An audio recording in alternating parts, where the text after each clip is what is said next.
quarterback. He takes the snap, hands off. It's that same play again. Kelly over right tackle. It works again. Good for 5 solid. No, 6 yards to the 41-yard line. Well, it's sure different than last week, Brother Tom. These Rockets are moving today. 2 field goals Mr. Allen? Columbo, what is it? Sure going great guns today, aren't we? They love it. Go, go. I'll tell the coach. Kind words from a loyal fan are very rare. This Ding-a-ling ice cream concession, that's the best in town. Don't ever change that. All right, Columbo. Now, what do you want? I've got something to show you, sir. Won't take long. Oh, those shoes feel better. Boy, they're giving me a lot of trouble earlier. Columbo, I'm trying to watch this game. What is it? You know you did the same thing the first time I came in here? Last Sunday. I guess that's what started me wondering. I did what? You turned the radio down, but not quite off. When I told you that Eric Wagner was dead. It's all right. I do the same thing. You know, when I'm listening to the game and my wife interrupts, I can't help myself. I want to hear that game, and I don't care how important the interruption. Your wife has my sympathy. However, when I told you about the fresh water on the decking, when I told you that Eric Wagner might have been murdered, you know what you did? Turn the radio completely off. Well, I thought I struck a chord or something. No, Columbo, you struck out. Now, will you please go find somebody else to pester? I won't take long, sir. Actually, I just came here to talk about Miss Ragosi. Who? You know, Miss Babcock. That was the lady who kept trying to call you at the house. And then later on, you phoned her from the airport. What are you talking about? Well, you did try to call her, didn't you? I mean, you wanted to tell her that be quiet about something like that. I don't even know anybody named Rock, whatever it is. Well, I spoke to her last night. And you see, when I saw the type of woman that she was, it suddenly occurred to me why you were in such a hurry to rush out of that house and get to an outside phone. And the only reason that could have been was because you already knew that the phones in that house were bugged. You did know, didn't you? Wait a minute.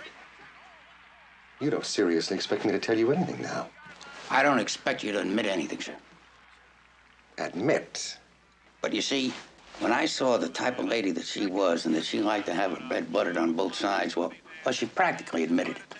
I don't believe you. You really something. And I'm sure Miss Ragosi is going to do a lot more talking when she knows that this is really a murder. And it really is, sir. This is a murder case. There is no question about it. Oh, look, he did it again. I guess you just can't help yourself. Columbo, I'm going to throw you out of here on your ear. I wouldn't do that, sir. I mean, you'll miss the best part. You see, I'm not finished. The point is this. Yeah.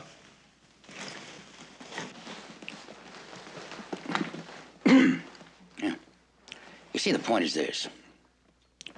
If you knew that house was bugged, then you also knew that you could use those phones to set up your perfect alibi.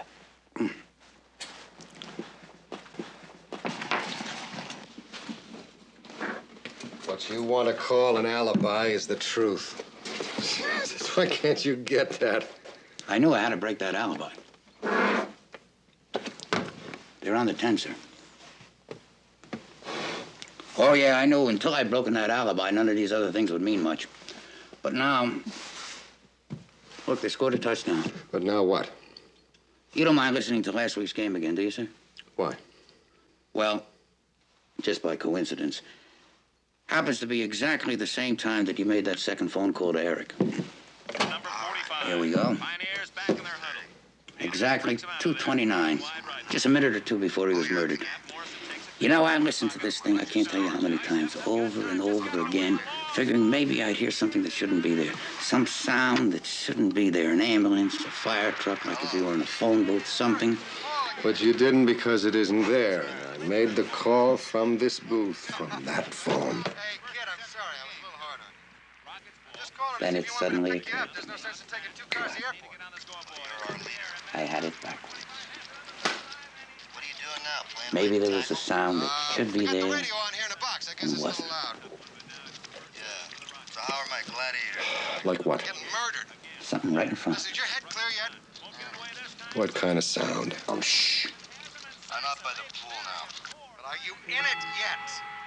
Will 20 more laps satisfy you? I told you I'd be ready, didn't I? Now get off my back, Hanlon. Pick me up at 5:30. Got that?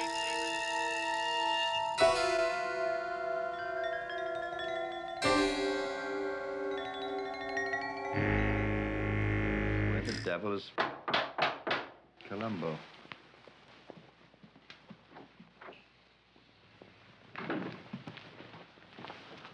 Boy, man.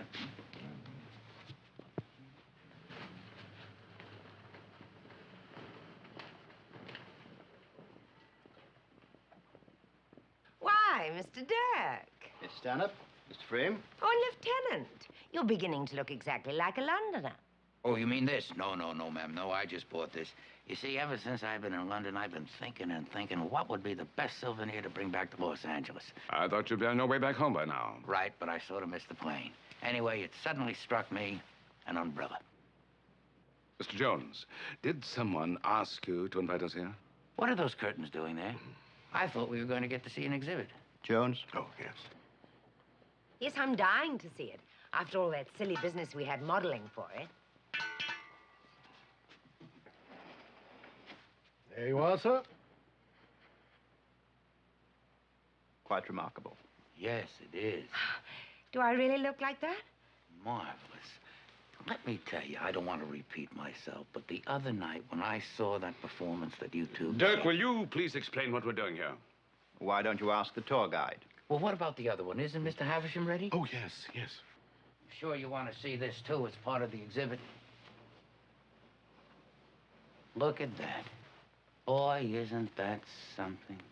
Of course, I didn't know him the way you folks did. I guess you were closer to him than anybody. Poor Roger. Kind of shakes you, doesn't it? Do you know, they have stuff in the Chamber of Horrors here that actually makes my skin crawl? Eileen, it's disgusting. Putting him on display. Oh, listen, I know how you must feel. And I sympathize with you. But you know somebody's been murdered, and you know what they tell me? They tell me folks around here, they kind of enjoy that sort of thing. You want to bet they hang up a figure of Mr. Tanner, too? Most people, Columbo, have frightful taste, yourself included. And you'll have to excuse us. Come along, Lily. Not just yet, sir. Well, if you think we're going to play some sort of charade with this ridiculous... See, Mr. Frame, I'm always getting you angry. I'm sorry about that. It must be my accent or something. But I wanted you here because I wanted you to help me prove something. I think I'll get rid of this. I don't think Mr. Tanner killed anybody like the newspapers are saying. I think it was you. Oh, Lieutenant, just when I was beginning to like you. This is going to sound silly, but Sir Roger, he was killed someplace else, and his body was moved later on. And if I can only prove where it was that he drove that night, prove who it was that he went to see, then everything will start falling into place. Well, he did not come to see us. Now, how many times? No, sir, not to your dressing room in the theater. It was to yours. That's where the umbrellas come in. I guess umbrellas are the kind of thing that I can understand. You know, I've been watching people to see what they do with umbrellas when they come in out of the rain. They close the umbrella. They give it a shake like this, and they find someplace to lean it against. But they never fasten this strap because then it won't dry properly. Fascinating. There's only one problem with that. Sometimes things drop in. Almost anything can drop in. So I got to thinking, if maybe that's what Sir Roger did with his umbrella, and something dropped into it that night, well, then maybe, got these things here somewhere. Just give me a moment, would you? Oh, forgive me. Amazing likeness, isn't it? Where was I? Oh, yes. Ma'am, the other night I stepped on a pearl in your dressing room. I have some more just like it. I got it from your costumer. She says she makes them. Oh, yes. Well, maybe, if the necklace was broken in a fight, like you said. But That was Nicky and I. Jones, bring us that umbrella, would you? Oh, yes. Yes. Well, there's a chance, a pretty good chance, that if the fight was with Sir Roger... No, it wasn't. Well, there's no point speculating. Mr. Jones, could we move back just a little, give the gentleman room? Mr. Jones, would you open the umbrella, sir?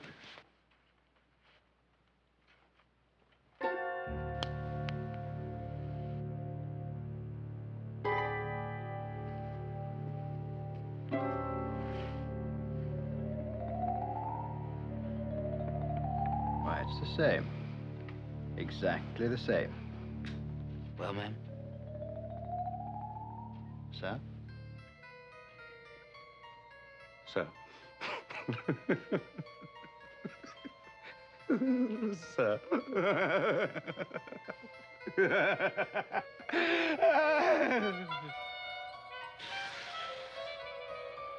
Tomorrow. Tomorrow. And tomorrow. Nicky, stop it. He put it there. Can't you see before we came? He put it there. Jones, has anybody but you touched that umbrella? No, sir. I'll testify to that. Then he must have done it when we weren't looking. Oh, Nicky, please. Lighted? Fools. He was mad, don't you see? Yes. He didn't know what he was doing. I know he didn't. And Sir Roger, that was my fault. I understand. It was an accident. I swear it. Struts. Oh, Mr. Dad. His hour. Up in the Don't be stage too and hard then on Nicky. turn no more. You must try to understand. It is. Yes, well, I think we can settle all this at the yard. Smythe, will you take over, eh? Very good, sir. And Fiore. Tomorrow. And tomorrow.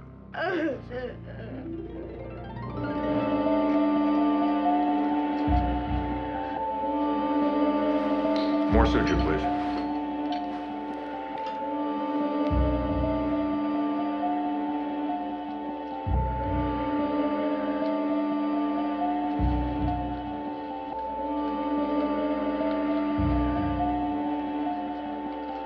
Clamp.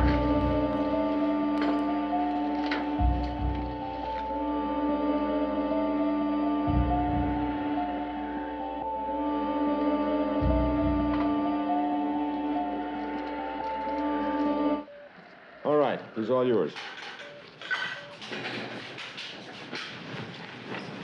Now take it slow and be careful.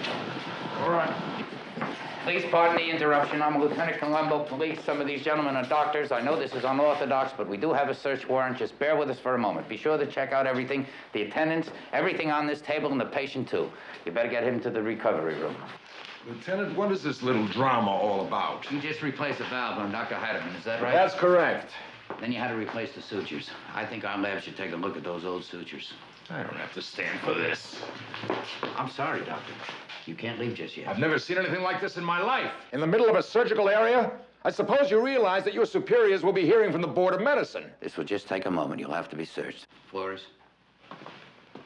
Are you sure? Yes, I am. Anything, Doctor? Oh, nothing. Thank you, Miss Morgan. What about it, Doctor? I kept watch as you asked, Lieutenant. Now, it wasn't a false move. You didn't leave the sutures you're looking for in the patient. I just checked out the tray. They all look like permanent, acceptable sutures to me.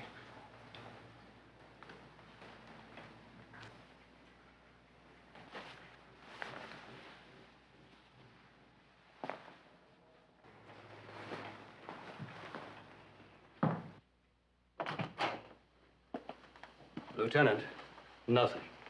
We turned that room inside out. I mean, inch by inch. Sergeant Latman and those other doctors went over the operating table, the patient. Nothing's gone in or out of there without it being searched with a magnifying glass. No suture. Thank you. You look a little dismayed, Lieutenant. Now, if it's not asking too much, do you mind if I continue with my day's work? It certainly looks like it's one on me, doesn't it? You know, I really believed it all fit together. All the pieces, everything, the killing of the nurse, everything. Well, it goes to show you, Doc. Maybe I've been at this job too long. Okay. You win. You're finally rid of me. You'll be all right, Lieutenant. I'm sure you'll find others to harass. So long, Doc.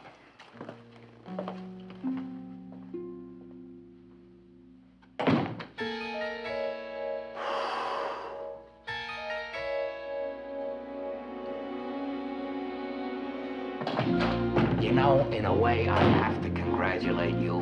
Up until now, you really had me going. I mean, here you are, you're a surgeon, a man that's got to be cool. Even when you're angry, you're controlled. You never lose yourself.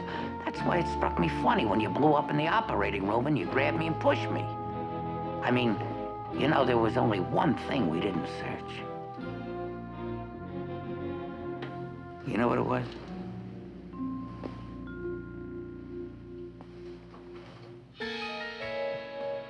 It was me.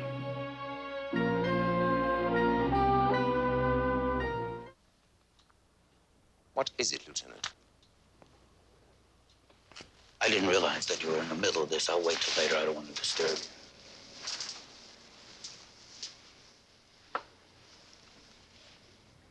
you. You do that.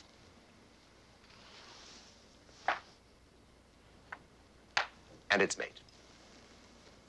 Now, what were you saying, Lieutenant? Oh, I don't want to throw your concentration, sir. Not a chance. Well, why don't you make your next move? So please, go on.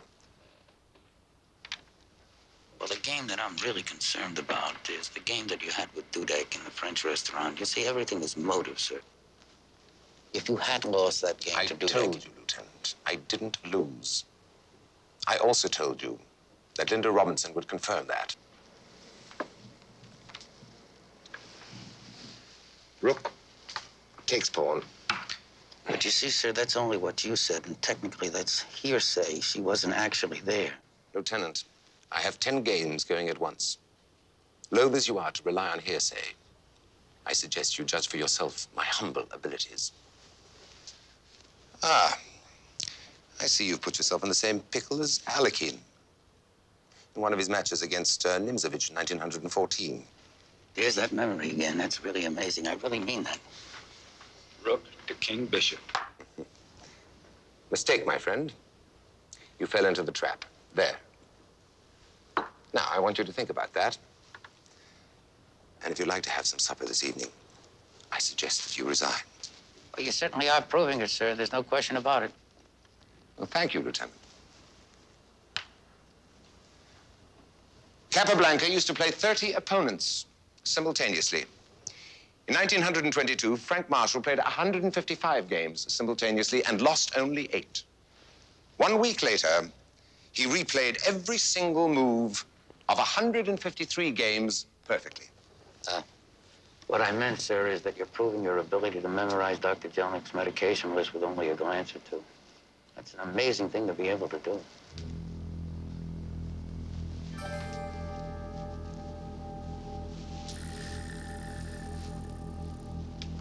No, another 2 moves and you're...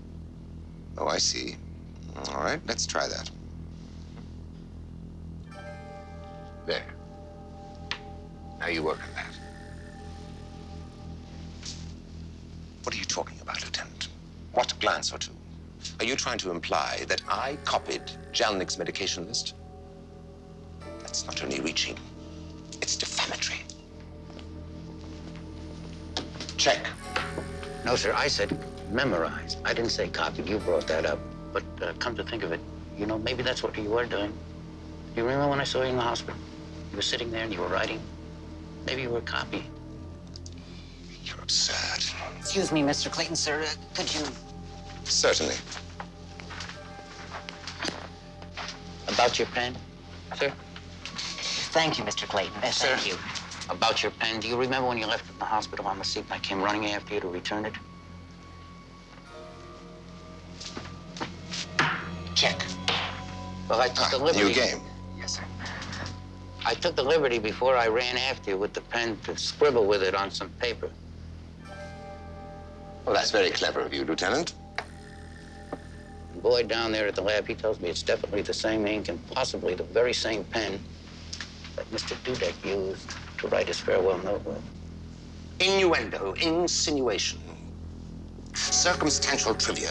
That could be true, sir, but if you put it all together, maybe the grand jury will feel differently. Do you really think that the finest chess player in the world would make even half the mistakes that you ascribe to me? Mr. Clayton, sir? I'm afraid that's check and mate, sir. What? Just a foolish blunder could happen to anybody. All right, now. Prove it to me. Prove it. Prove something. Prove it. What the devil is this place? Well, this is the basement, sir, and this equipment here is the latest thing in clean environment. Takes bottles, cans, all kinds of garbage, and crushes them up. Now, Mr. Clayton, right there at the top of the stairs, that's where Dudek fell. Hit the chute, slid down, came to this machinery. Now, if you were the murderer... Will you give me proof, Lieutenant? I didn't say you were the murderer. I said if you were the murderer. Wait, listen. It could have passed for a terrific accident. Where is your proof, Lieutenant? It could have been a perfect murder. Will you give me the proof? Can you read my lips now? Mr. Clayton, I wanted to tell you that this machine turns itself off automatically. That's why Dudek wasn't killed. When he fell, machine just shut off. Will you stop this rambling conjecture and get out of my way?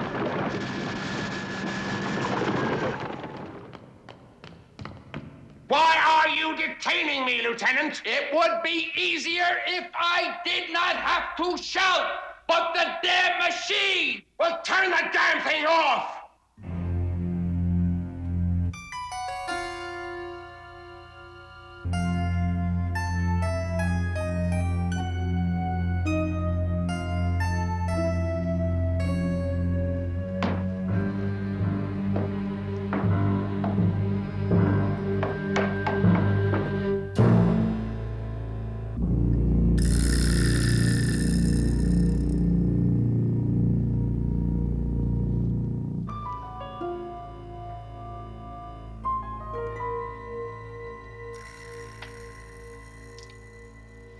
Tell you what bothered me. What bothered me was if someone pushes a man into a grinding machine in order to kill him and the machine suddenly stops, why doesn't he turn the machine back on again? The switch is right over there. Then I remembered that you told me that your hearing aid went out the night before, and you only got it fixed the next morning.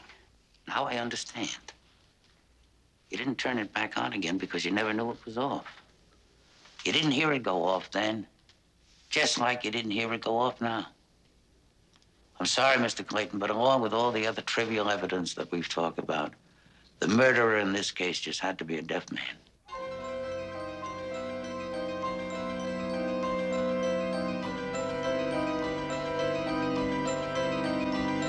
Columbo, you're marvelous. You're absolutely bizarre. Mr. Paris, would you lift me out of the tub? What do you mean, lift you out of the tub? Yes, sir, if you could please try. I'll stay just like this. Well, I could try, yes. Thank you very much. Just try, and I'll stay just like this. Let's see. Oh, you can't get any leverage. Wait.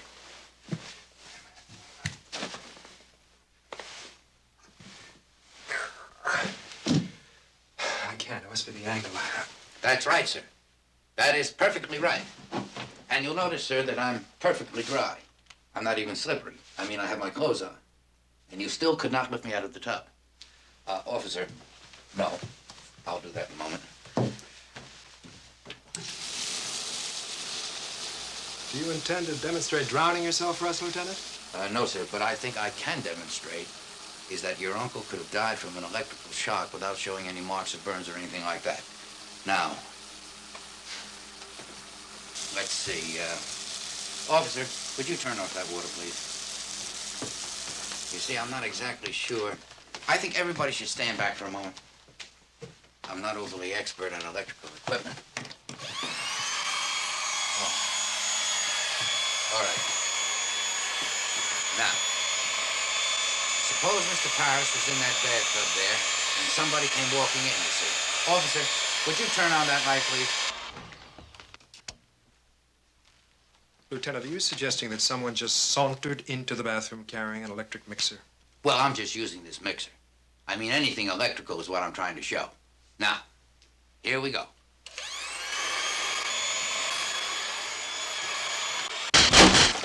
Cannot supersede.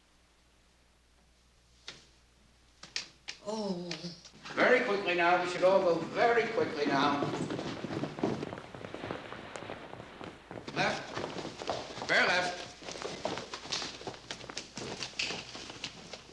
This is a pretty old house here, as you know, and when they have those old-type fuses, the screw-in kind, right here. Lieutenant? Yes, sir. Just bear with me for a moment, will you? All right, Lou.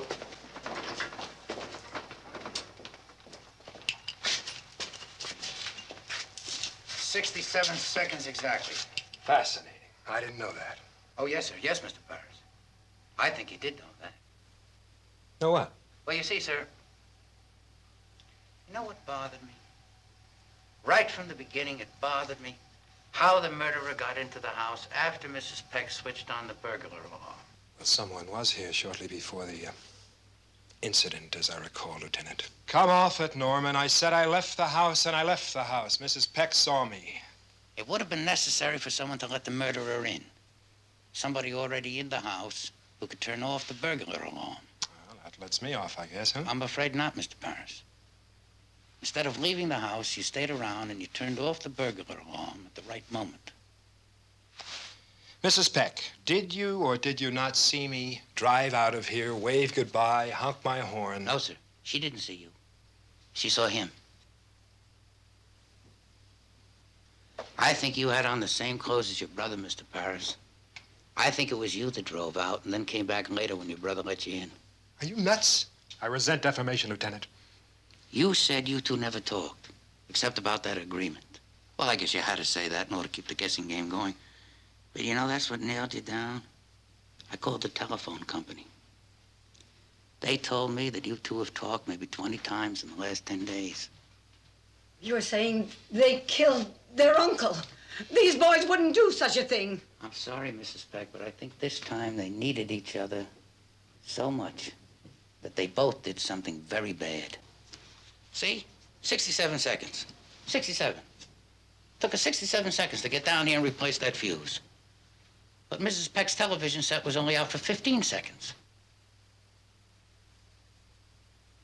There had to be somebody else waiting down here to replace that fuse.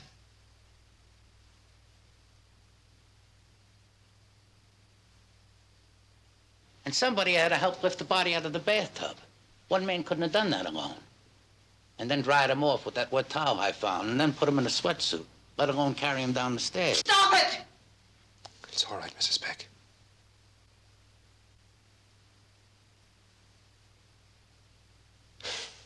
What's done is done. What's obvious is obvious. I'm just sorry that you had to be here. Shut up!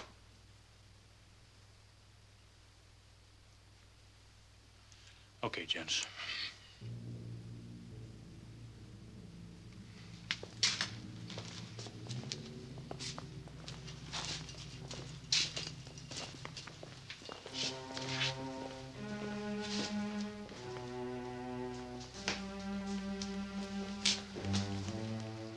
Just one more thing.